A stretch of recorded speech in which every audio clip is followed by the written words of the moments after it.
Get out the insurance cards, get out the copays. The office is open, my friends, as this video is brought to you by drroto.com.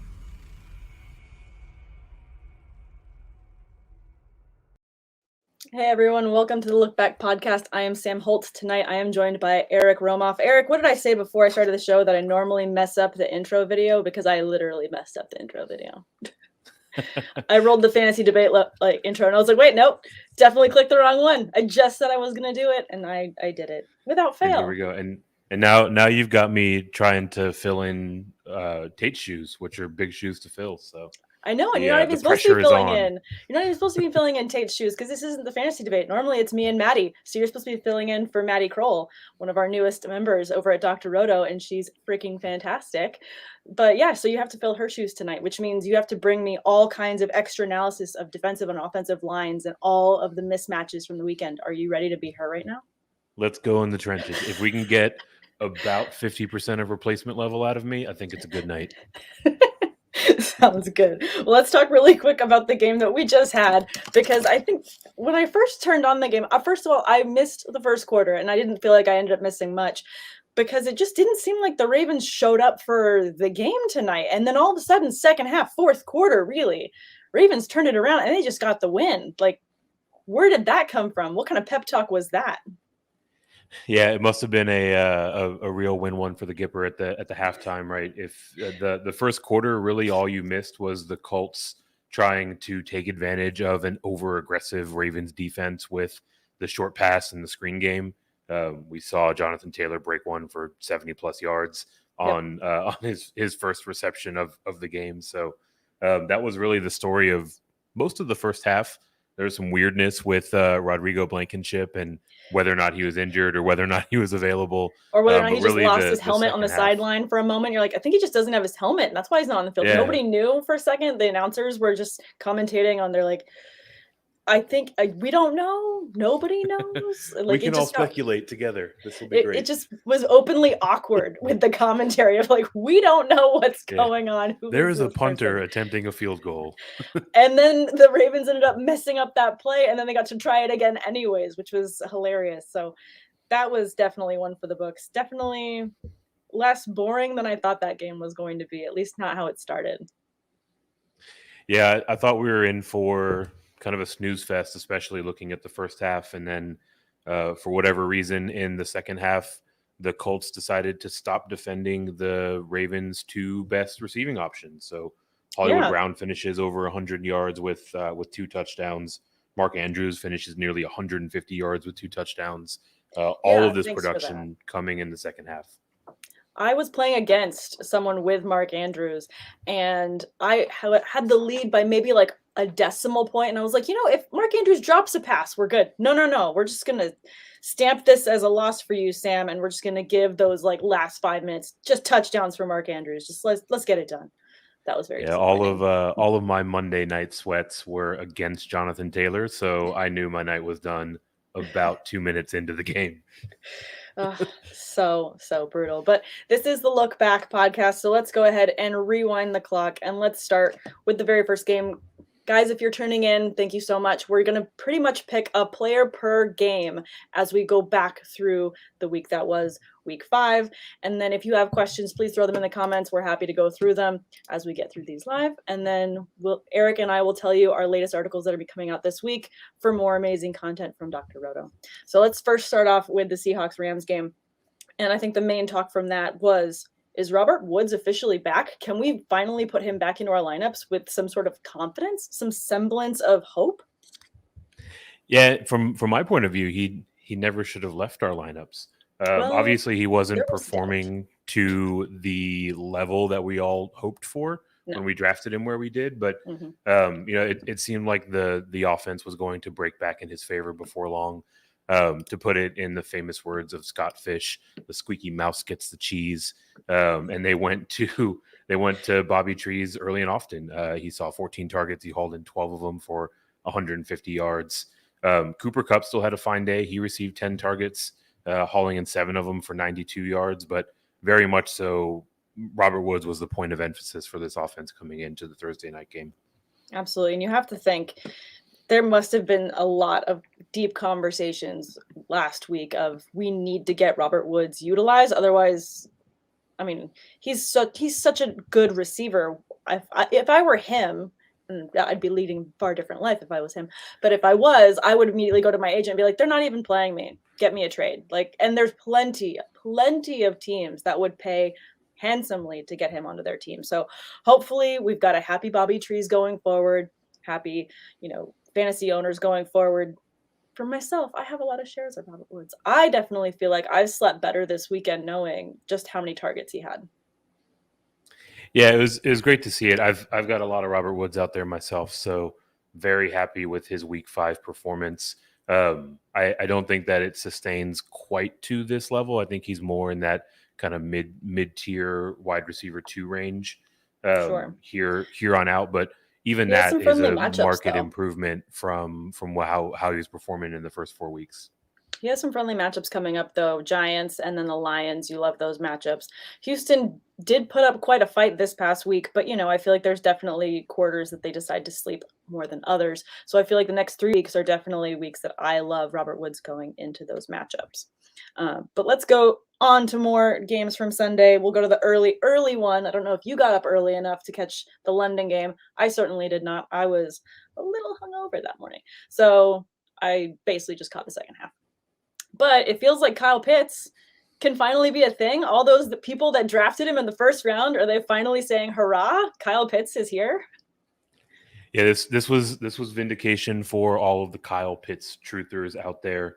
9 for 119 with a touchdown. And he looked absolutely phenomenal, right?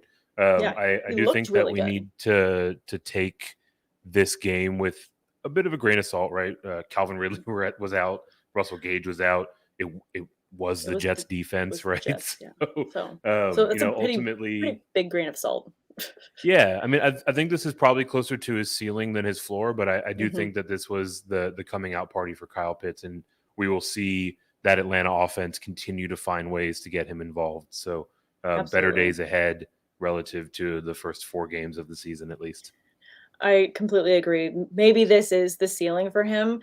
Again, he has a bye in week 6. So those that got super excited, calm down. You have to bench him this week. But going forward, there's definitely going to be some matchups that you feel like you can slot him in and have a better floor than what you'd been anticipating as what we'd seen so far this season. So let's move on to Packers Bengals.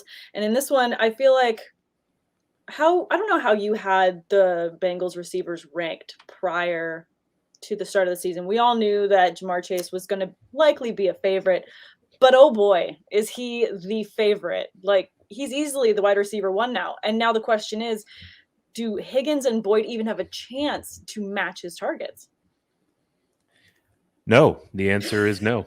No. 100% and not. I say this on good authority because to your prior question, I was a T. Higgins believer throughout the course of the summer. So I was reveling in the reporting about Ja'Marr Chase not being able to get separation and looking confused out there. And then the bright lights of Sunday came on, and they remembered that each of them, he and Joe Burrow, knew exactly what the other one wanted to do. And this chemistry is just insane. So Chase is certainly the most desirable of those receiving triplets there in Cincinnati. And as far as how you would rank Higgins and Boyd now, is it still Higgins and then Boyd for you? Yeah, I think that's the correct way to look at it. Higgins still walked away with, I believe, 7 targets on the day, holding 5 of them for 32. So, not a terrible day out there. I do think that he'll have his days where he pops. Boyd is very clearly the tertiary of the 3 options.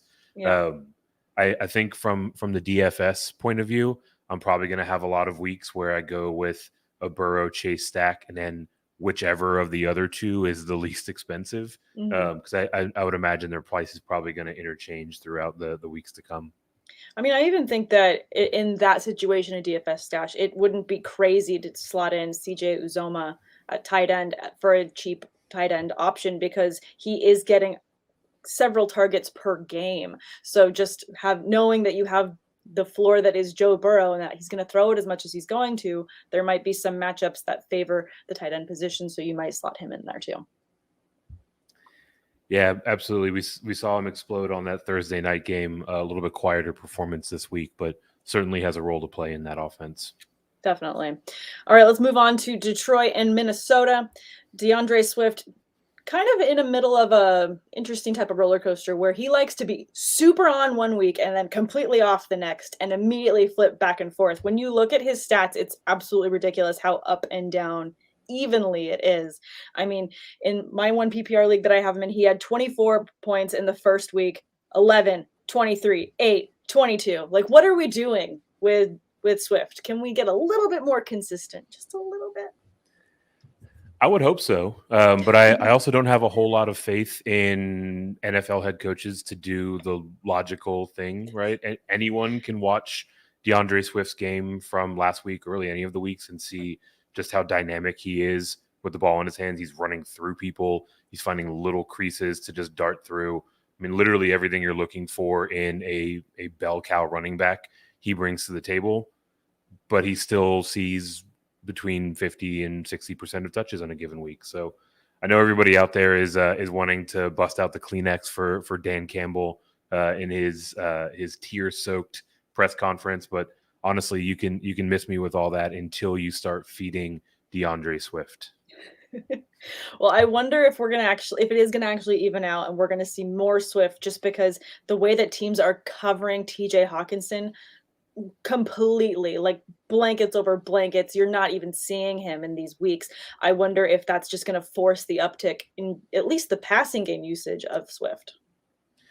Yeah, Hawkinson's has been a bit of a disappointment. I think it's more to do with the circumstance of the team, right? We were largely expecting Detroit to be down a lot, by a lot, very often, like we saw in week one where Hockenson went nuts. And since then, they've kind of been able to hang in. So they're not playing catch up and utilizing him in garbage time the way that we would like to see, and his fantasy performance has suffered because of it.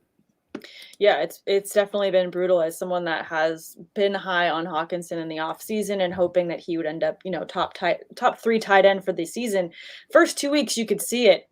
After week 5, it's starting to fade. Like, that confidence is starting to dwindle. I mean, I'm not totally gone yet because, there's always faith. It's only week 5. We still have time. Not all hope is lost. Maybe there will be some hope, but still, it's looking pretty bleak. Yeah, the funny thing is that the hope is that they actually start playing worse so you can get more looks as they're trying to play catch up, right? Absolutely. All right, on to the Broncos versus Steelers. I was very happy. I'm sure everyone could hear my cheers all around the country with the fact that the Steelers finally had a win. We desperately needed that win. It was a good win. I was very happy with my boys and how they performed. I was super upset. And could you hear me crying? JuJu got hurt. He had suffered a dislocated shoulder. He had surgery. He's going to be out at least 4 months. I was devastated. My boy. Yeah, I mean, no good deed goes unpunished, right? Your Steelers overall looked maybe as good as they have all season, and to have it capped off with JuJu likely being lost for the year, it's obviously a bit of a gut punch. I mean, on the upside, Najee Harris is here, right? Najee Harris you and I were here together on this stream when he was drafted by your Steelers, yes. And now he is doing everything that you could have hoped for and more, right? 23 carries, 122 yards and a touchdown, caught 2 balls. I mean, he's literally getting like 90% utilization out of that backfield. Surprisingly, the O-line looked a little bit better than at least we've seen them play thus far. Mm-hmm. So maybe some more lanes for him to navigate through in the weeks to come. Absolutely. I hope that they're just going to get more synced up as the weeks go on.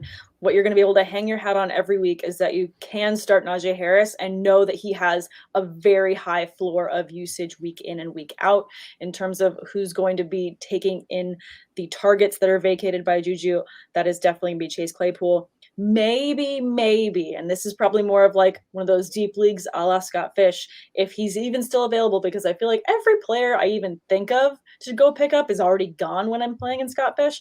I don't know. I'm just too late to the game every time. But anyways, Ray McLeod would be a wide receiver that had a couple targets this game. They like how he looks. Maybe he's someone you stash because the Steelers do like to play 3 wide receiver sets. So maybe. It's a maybe. If you're really desperate, just a name to slot away for later. If you want to reek of more desperation, I believe that they worked out and maybe even signed to the practice squad Anthony Miller today. So he continues his roadshow of all 32 teams practice squads. So if he gets a shot, maybe he'll take the field in one of these Sundays in the months ahead. Oh my goodness. I certainly hope it doesn't come to that. But we can move on to the next game. Let's talk Dolphins versus the Bucks. Myles Gaskin had an absolute monster game. And I kind of was surprised because I didn't feel like against the Bucks defense he was going to be as successful as he was. I know that they can be beaten in the passing game, but I felt like their front was much stronger than what was shown in terms of what Gaskin was able to do with them this week. Yeah, Myles Gaskin put up 30-plus points on a lot of benches this week. Yeah. This Tampa Bay front is still, by leaps and bounds, the best against the run in the league, right? Every single week you go back, you look at their box scores, and the teams that they are facing are attempting less than 10 rushing attempts week in and week out. And yet again, here we are with the Dolphins, 7 rushing attempts against this Tampa Bay front. So while that defensive line is stout, the way that you beat Tampa Bay is over the middle. It's in the short and intermediate passing game, which should have set up for a nice game for Mike Gesicki. But instead, all of those passes went to Myles Gaskin. He called in 10 balls for 74 yards and 2 touchdowns. So very much so was that underneath option and was really the only source of offense for this Dolphins team. I mean, going forward against Jacksonville next week, I'm guessing if you had Gaskin on your bench, he's a must start as a flex, right? I would imagine. I mean, I would certainly hope that once they see him perform this way, especially as a receiver, that role is going to continue to expand week over week. I don't think he's going to get 10 receptions week over week by any means, but I do think that this against Jacksonville he could. I mean, they might not need to throw to him though, right? But on the rushing side, Jacksonville is a very favorable matchup as well. So I'm certainly firing him up in week 6 here, and I do think that there are better days to come, relative to how he started the first quarter of the season. Yeah, I definitely think so as well. Now let's go on to the Saints versus the Washington football team. It appears that as soon as Taysom Hill exited the game, sucks that he got hurt. I don't know where he's listed at currently. I believe he just had a concussion, right? Or was that his knee?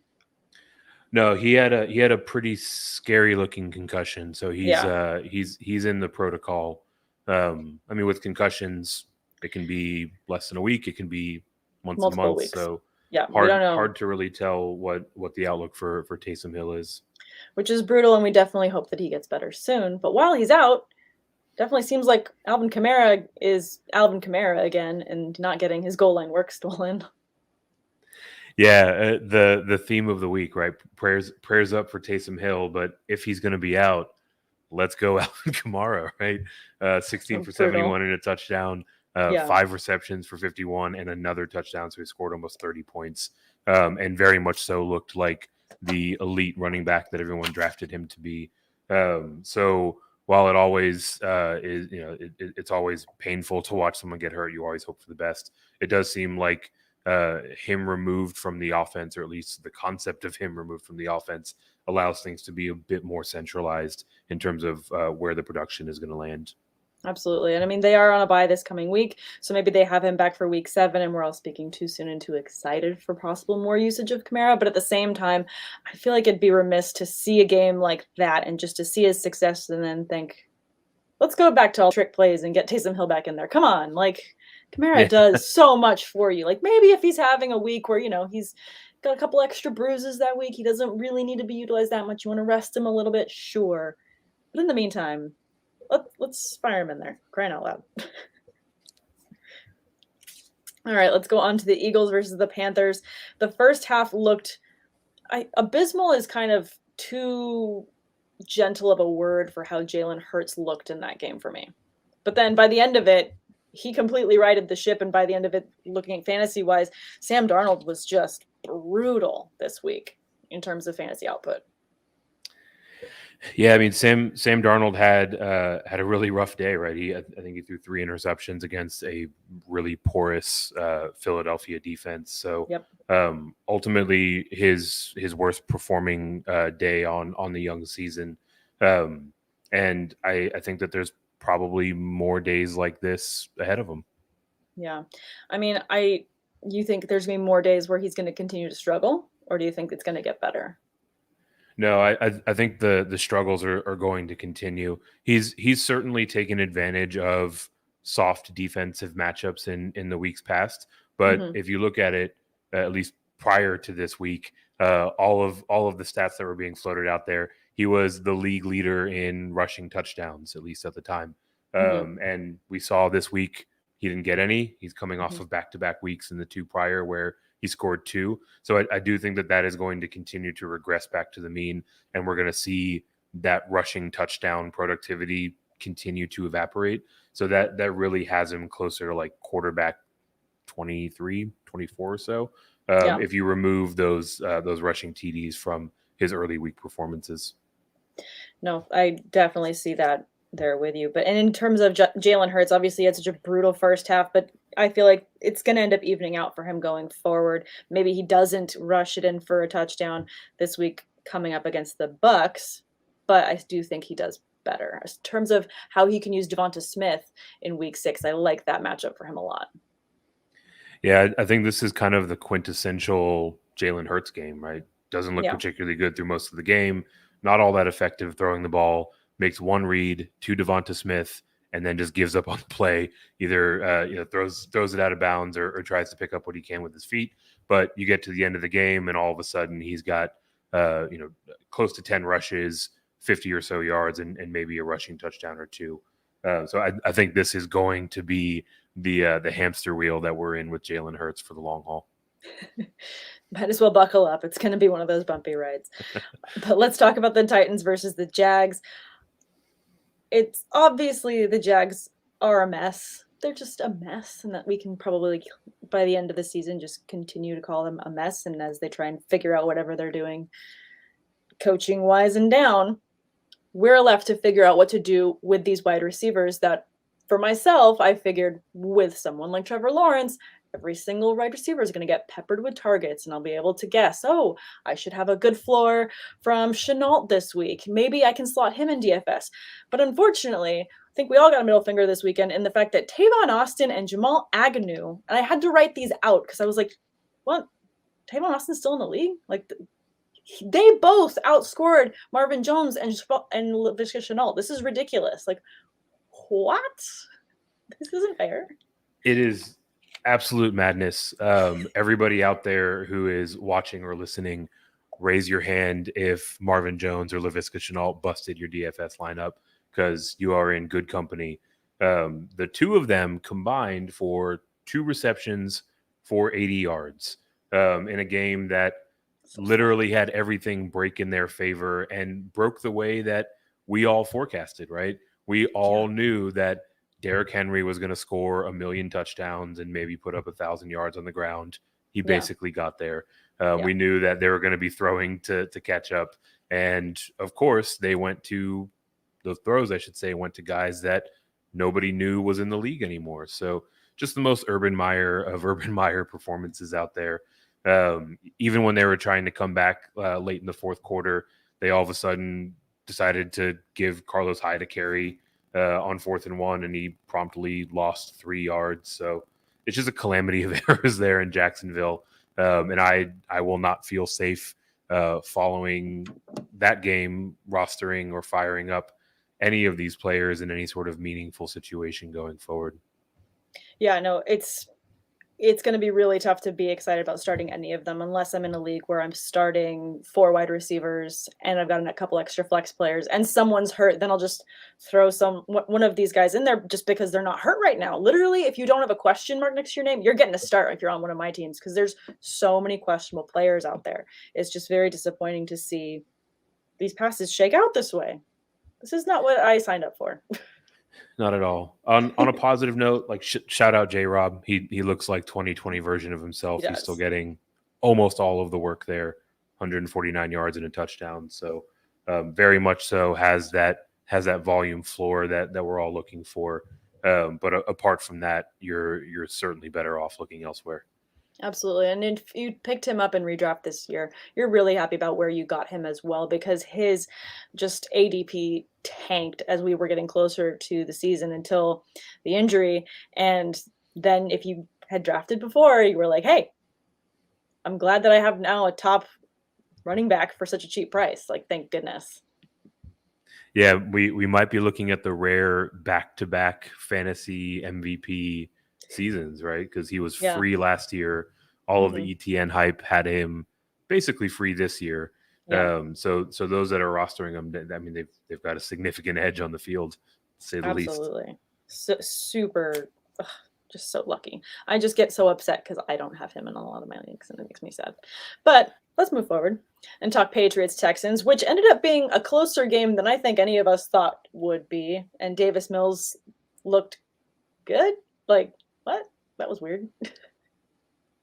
I mean, the Texans are always going to be in a situation where they're always going to be having to air out the ball. They're going to be having to play catch up. So maybe going forward in two quarterback situations, if you have someone that's hurt, like Daniel Jones is going to be in the concussion protocol, maybe Davis Mills is someone you're picking up on the waiver wire this week just to slot in a quarterback going forward. Yeah, I mean, shout out Davis Mills and his long ass neck. 21 for 29, 300 plus yards, Wait, 3 touchdowns. Is his neck longer than Mike Glennon's? The world may never know. Actually, nobody has seen the two of them in the same room, so might be one of those like Freaky Friday kind of situations. I might have to do a side-by-side picture later and post it and then get a vote. Does that mean? No, probably not. I mean, it is what it is. It's crazy. He knows he's got a long neck. It's all good. Yeah, aside from him, though, as someone that was wondering how the two tight end sets would pan out for New England, coming out day for Hunter Henry, he had an amazing showing this week with 6 receptions of his 8 targets, 75 yards, and a touchdown. I mean, if you were lucky enough to start him, probably in a league like Scott Fish, you probably started Hunter Henry, and you were very happy about that. Yeah, absolutely. This was definitely the game where it popped, but his utilization in his offense has been walking up week over week. He's coming off of back-to-back games with a touchdown. He's had 5 targets or more in 3 straight. So very much so, it seems like the offense is starting to shift in his favor.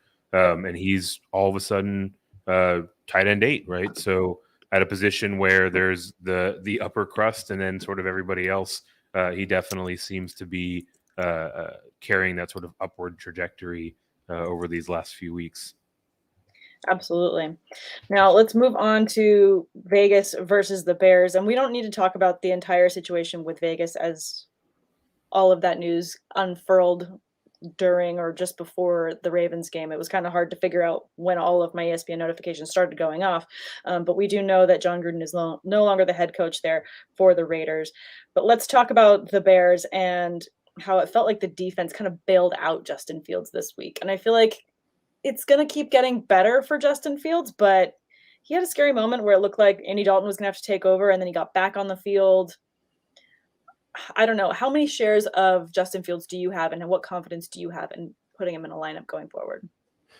I have a ton of Justin Fields, and my confidence level in firing him up is minimal. I certainly thought that when he got his opportunity that he was going to do more with it. Seeing him now having started 2 games, I think a lot of that has to do with how Matt Nagy is scheming this offense. I'll say around his skill set, but sort of in spite of it. The biggest thing for me with Fields, 12 completions. Last week he had 11 completions, right? Like it's on the up. Yeah, on the I mean, uptick. He's increased his completions by nearly 9% week over week. So maybe I should just park my take. Yeah, I mean that sort of volume just isn't going to get it done. I do think week over week, now that he is firmly cemented as the starter, we will see them find new ways to utilize the dynamic skill set that he can bring. But I'm not looking to supplant any even kind of fringy quarterback one with Fields quite yet. Yeah, no, I definitely get that. But let's talk about another quarterback that's probably going to finish, if not the number one by the end of the season, at least number two, and that's Justin Herbert, who had an insane week. He had 398 passing yards for four passing touchdowns, while also running 29 yards and running in another touchdown. It's kind of like I'm getting tongue-tied trying to keep up with all the stats I have to spit out week in and week out with Justin Herbert. This is ridiculous. Like, this is such an insane volume. It is absolutely wild. Anyone that listens to the Sports Byline with Lou Landers and myself, we've been talking about Justin Herbert week in and week out, and how the first few weeks of the season were an example of negative regression, and he was due for some positive regression. And here it is. I mean, these last 3 weeks, he has looked like an absolute world beater. He currently sits at QB4. I don't know if he's going to climb up to the peak of the mountain and finish at 1 with the guys that are sitting ahead of him. He's looking up at Mahomes, Brady, and Josh Allen.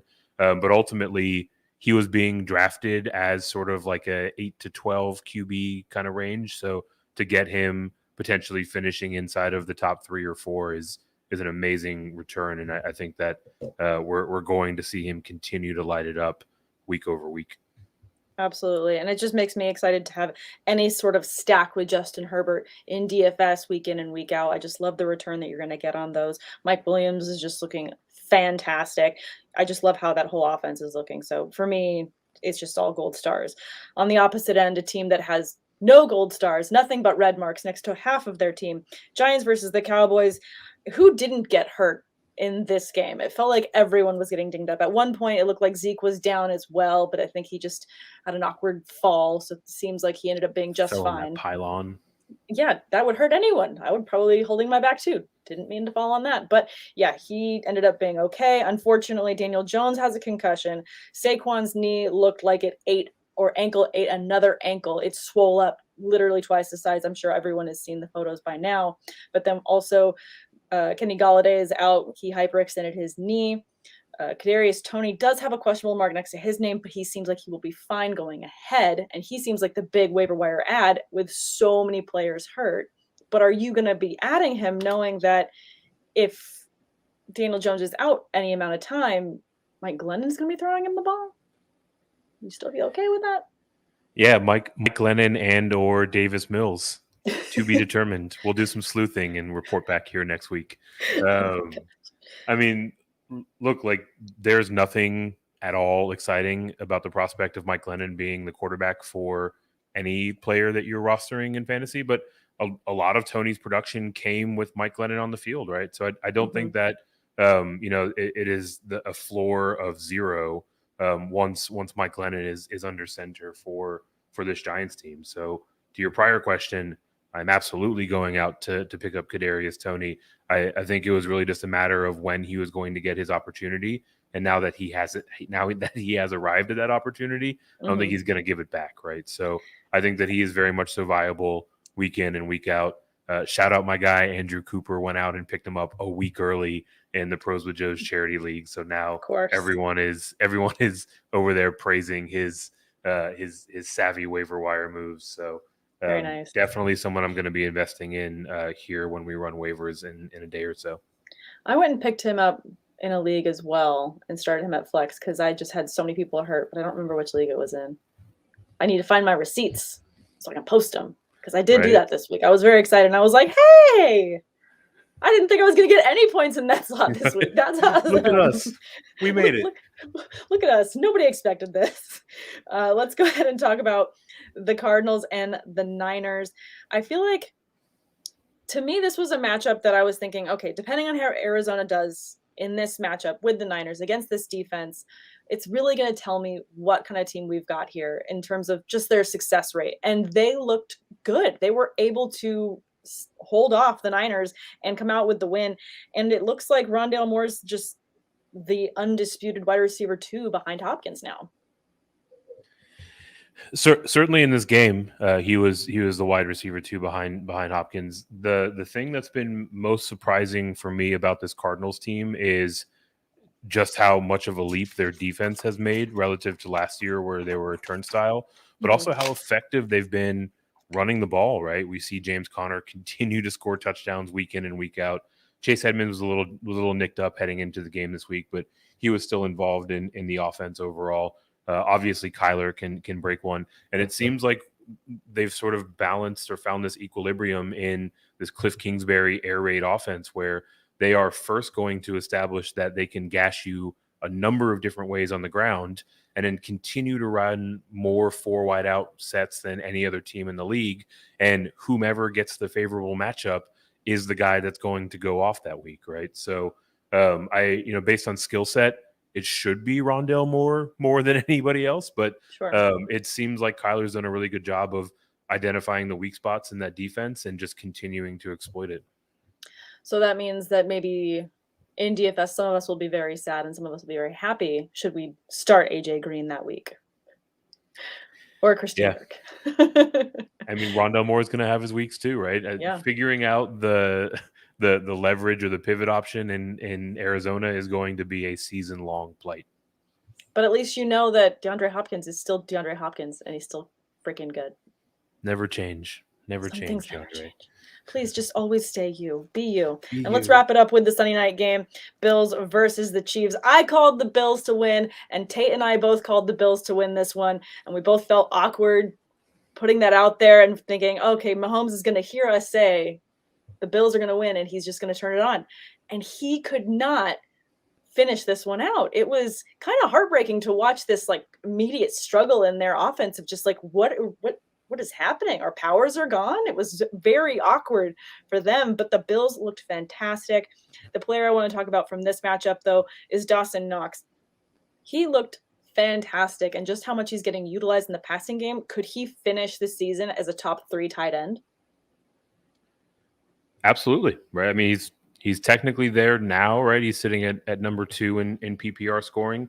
I think the thing that was most promising for Knox is he finished with 3 receptions for about 115 yards and a touchdown. But the touchdown itself was a down the field play, right? Like the season that has been for Dawson Knox has been one where the offense makes its way into the red zone, and that's where he gets those high leverage opportunities. But it looks like they're finding more and more ways to get him involved in this offense. And given the plethora of weapons that they have there, he's going to find some one-on-one and favorable matchups every single week. So I definitely think he can carry this forward. Absolutely. And he's had at least a touchdown in the last 4 weeks, 2 in week 4, and he didn't have one in the first week against the Steelers, which is still mind-blowing to me that the Steelers were able to beat the Bills that week. I feel like they just weren't ready for the season yet, but I'll take it. Yeah. I'll take whatever wins that we can get. Take them where you can get them. It was a big defensive and special teams day for your Steelers, if I recall. Absolutely. Any final notes on crazy plays of the weekend before we sign off? I think that really touches it, right? Like we're now 5 weeks in. It's been an absolute roller coaster week in and week out. The team over here at drroto.com is super pumped to be working right alongside you to get you some green screens, get you that championship here in the 2021 season. So week 5 is in the books. Moving on to week 6. Moving on to week 6. Love it. Thank you guys so much for listening to the Look Back podcast. I am Sam Holt. You can find me on Twitter at Samantha R. Holt. This is Eric Romoff. You can follow him at Fantasy Nav. Is that on every form of social or just Twitter? All the socials. All the socials. Go ahead and find him. Follow Eric. He's got amazing content for you over at Dr. Roto as well. Check out all the other content we have, seasonal and DFS tools, as well as premium access to our staff for all your fantasy sports questions in the members-only Discord right here at drroto.com. Thanks, guys. Thanks for stopping by the office. Get your fantasy prescription by subscribing to the channel and checking out drroto.com. And until the next visit, be